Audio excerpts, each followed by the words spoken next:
By the end of this video, you're going to know exactly how to walk away from a narcissist peacefully. So stick around, I've got a lot of good stuff for you today.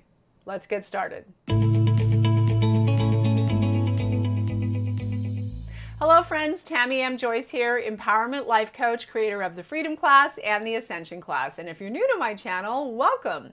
Please take a second to say hello and introduce yourself in the comments section below. And if you're back, welcome back. Thanks for showing up and for tuning in. Either way, be sure to subscribe and hit that bell to be notified when I post new videos throughout the week. So let's talk about how to walk away from a narcissist peacefully. Now here's the thing.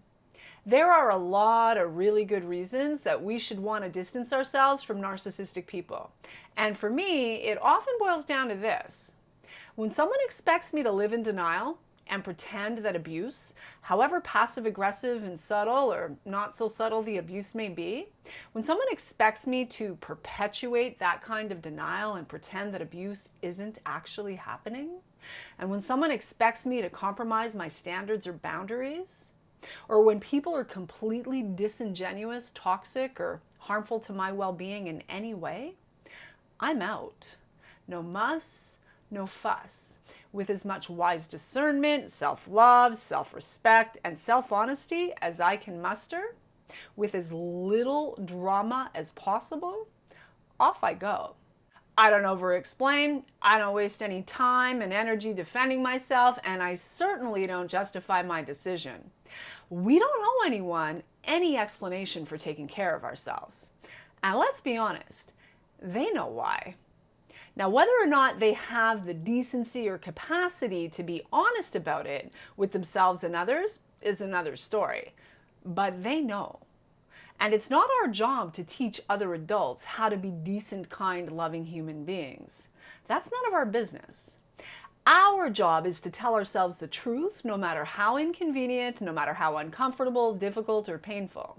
When they show you who they are, believe them and take care of yourself accordingly. And while you're at it, don't expect people who have not lived it to get it. People who have not lived it, have not been on the receiving end of emotional manipulation and other forms of narcissistic abuse, people who have not been cast as the family scapegoat, no matter how well-meaning they may be, they don't and won't have a clue. And because of that, they will often misunderstand you, misjudge you, gaslight you, and sometimes even give you misguided advice. And don't kid yourself. This includes plenty of therapists and counselors too, by the way. So with all of that said, let's dive into my 9 steps for walking away from a narcissist peacefully. Number 1, it begins with you and your mindset. Now, what I mean by this is, it's important that you surrender to and accept the reality that narcissists do not change. What's going on with a narcissist gets worse, not better, over time. And left untreated, what's going on with you will continue to get worse, not better, over time too. So how much more do you want to take? How much more do you want your emotional, mental, physical, and spiritual, as well as your financial well-being, to deteriorate? The best predictor of future behavior is past behavior. So tell yourself the truth of your experience with this person or this group of people, no matter how difficult or painful, and no matter how much you wish it may be different. Decide to love yourself enough to surrender to the truth and the reality of what is, as opposed to what you wish were. You'll be much better off, I promise. Number 2, be smart. Prepare in advance. Taking care of yourself is your responsibility, no one else's. So do what you need to do to ensure that you're covered. Speak to lawyers, put money aside, plan ahead, and document everything. You may never need it, but if the day ever comes that you do, you'll sure be glad that you have it. Number 3, choose your timing wisely. Now, clearly this depends on your particular situation, and as far as I'm concerned, now is always a good time to exit an abusive or otherwise toxic relationship dynamic. But obviously that's not always going to be possible or practical, and the bottom line is this. You want to choose your time in a way that's conducive to taking the best possible care of yourself and others that you're responsible for. Making rash decisions in the heat of the moment makes it much more likely that you will go back on your decision when the dust settles, so to speak, and you're being manipulated, lied to, or threatened, or all of the above. So never make life-altering decisions when you are highly emotional, because every time you say, I'm done, it's over, I'm leaving, and you don't follow through, you actually lose all credibility, and your self-esteem and self-respect take a serious hit. So don't do that to yourself. Number 4, dealing with withdrawal. Know in advance that you will likely experience what is known as love addiction withdrawal, especially if you have yet to do your own inner work. So be prepared to ride that wave while giving yourself as much tender, loving care, nurture, and support as possible.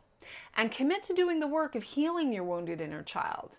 Look, this isn't easy work for sure, but it will be a total game changer for you, especially if you have a pattern of attracting and being compelled towards narcissistic partners or toxic manipulative people in general. Number 5, get a solid support system in place. This is vital to your healing and recovery, and it will help you when you feel weak. No one should have to walk this path alone. Now comment below and let me know whether or not you've ever walked away from a narcissist. And if so, were you able to do so peacefully? Or was it more about the chaos, the drama, the trauma, and the pain of it all? And if you'd like to learn more about the possibility of working with me in my 8-week transformational coaching program, the Freedom Class, there is a link in the description below where you can apply to see if you qualify for a free one-on-one consultation with either myself or a member of my team. Number 6. Establish no contact, or at the very least, low contact. And you can start with the gray rock method if necessary. And if you're not sure what that means, you can check out this video here to learn more about the gray rock method. But ultimately, it boils down to this. When people are harmful to your well-being, your peace of mind in any way, on any level, no contact is always going to be your best bet if you can do it. In the meantime, if you're unable to do it right away, if you're unable to go full-blown no contact immediately, in the meantime, the gray rock method and or low doses, low contact will serve you very well. So give yourself the gift. Number 7, grieve the loss of what was and what never was. When we walk away from people we love, who, for reasons that have nothing to do with us, are fundamentally and constitutionally incapable of loving us back, there will be a grieving process involved. Accept this and don't fight it. Don't run from it, don't deny it, and don't medicate it. Allow yourself to grieve the loss of what was, as well as what never was and what will never be. This is where doing our inner child healing and recovery work can really serve us, because often it's our subconscious wounded inner child, that aspect of ourselves, that's actually doing the grieving. Number 8, redefine your definition of winning. Learn how to win the battle without getting your hands dirty, without lowering yourself to their level and rolling around in the gutter with them, and without allowing them to siphon your vital life force energy from you. In other words, take their power away by taking your power back. Number 9, focus so much on your own healing and recovery that there's no room to second guess yourself or your decision to take care of yourself. When we're focused entirely on living in the solution as opposed to the problem, everything changes for the better and faster than you imagine. You want to do this for yourself, not least of which because this way you won't have time to fret about what the narcissist is doing, what they're saying about you, or who they're saying it to. Decide not to fall for the manipulation and hoovering ploys. Decide not to take on their BS. You know, the BS they say to and about you, and your decision to walk away and stay away. Decide that taking care of yourself is far more important than selling your soul trying to win the love, acceptance, validation, and approval of people who do not now, never have, and never will have it to give. Decide you will no longer be a source of narcissistic supply through your energy or your high voltage reaction to a toxic vampiric entity. Let them call you crazy, a coward, juvenile, immature, mean, bitter, angry. Let them say you're the problem, you're afraid to face them, you're a runner, or whatever narrative they might be running with. Who cares what they think? Be so busy taking care of yourself that that nonsense can't land. And if it does, if it's too hard for you to not be affected, the reality is you have work to do. So focus on doing your work.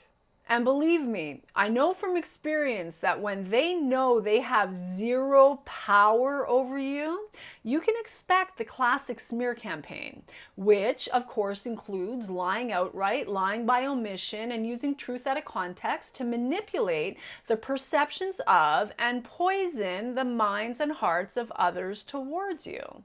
Sadly, children even. Now they do this for no other reason than to hurt you, because how dare you reject and abandon the narcissist? Imagine the audacity we have, right? So retaliate they will. You can count on that. Remember, you need peace, calm, emotional sobriety, and well-being. Not the last word or winning the right fight. So put your ego aside and go for peace. Go for closure. You don't need the last word. They won't hear you anyway. So let your absence and your silence speak for itself. It'll be far more powerful than anything you could say. I promise. And with that, I'm going to call it a wrap. Friends, I hope you got some value out of this today. If you liked what you heard, please be sure to drop a like and a comment. Let me know what your biggest takeaway was. And once again, if you're new to my channel, a very special welcome. Very happy to have you here. And also, if you'd like to learn more about the possibility of working with me in my 8-week transformational coaching program, the Freedom Class, there are links in the description below where you can apply to see if you qualify for a free one-on-one consultation with either myself or a member of my team. As always, I'm going to leave you with this. Know your value. Know your value and unlock your freedom. Mwah! Much love. Bye for now.